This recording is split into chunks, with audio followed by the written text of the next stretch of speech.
at the rodeo. Yeah. Is this on? Ooh, can you hear me? That's not usually a problem. When you think of leadership and life lessons, thoughts don't normally go to where I'm from. But I think you'd be surprised. Where I'm from is the boonies. Webster defines the boonies as a location so far outside of the city limits, even animals question your presence. And I've lived there most of my life. Louisiana, Mississippi, Oklahoma, Texas, Arkansas, it did not matter.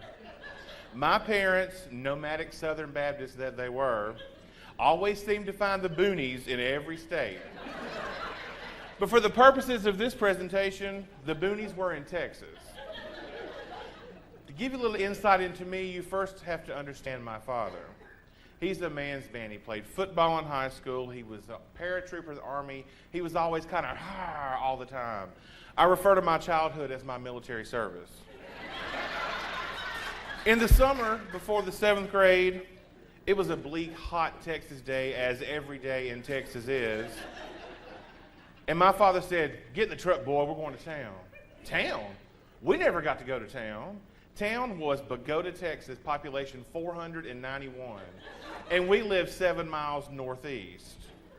But town was where the things were. That's where the stuff was. You could get a root beer float in town. You could get tater tots in town. I said, sign me up. I got in the truck. But we didn't stop in town. We kept going through town out to the high school, and that's where I was introduced to football and two-a-days, which is a vicious, heinous practice, twice-a-day football practice. What kind of crazed fool came up with that in Texas? But I participated in it. You can imagine how joyful I was. My father said, "Go on out there, boy." I said, "I ain't going out there." No. Well, actually, I said that in my head. What I really said was, "Yes, sir." Because if you do as you're told, you'll survive. My father didn't actually threaten to shoot me in the face, but it was implied. I walked up to the crowd, and the coaches were dividing us into groups. They said, "You go over there." I said, "Why?" They said, "You're a lineman." "What's a lineman?" "You're going to protect the quarterback." "Well, who's this quarterback? Why do I want to protect him?" They said, "Just get over there." I said, "Why me?" They said, "Because you're fat." Because girth substitutes for talent in junior high football. However, I discovered it is possible to actually play football without any physical contact whatsoever. There was a whole lot of down, set, oh, get him. Because I wasn't about to get hurt. I live for special teams, kickoff return, punt return, because you can run here, you can run there, and not touch a soul and get told, "Good hustle, Thompson, looking good." And I'm thinking, you don't know from hustle, I'm trying to survive out here. I played for 2 years, and I decided I'd had enough. So I told my daddy, "I'm not playing football no more." He said, "Yeah, you are." I said, "No." He said, "Yeah, you're playing." So I did what any red-blooded American man would do.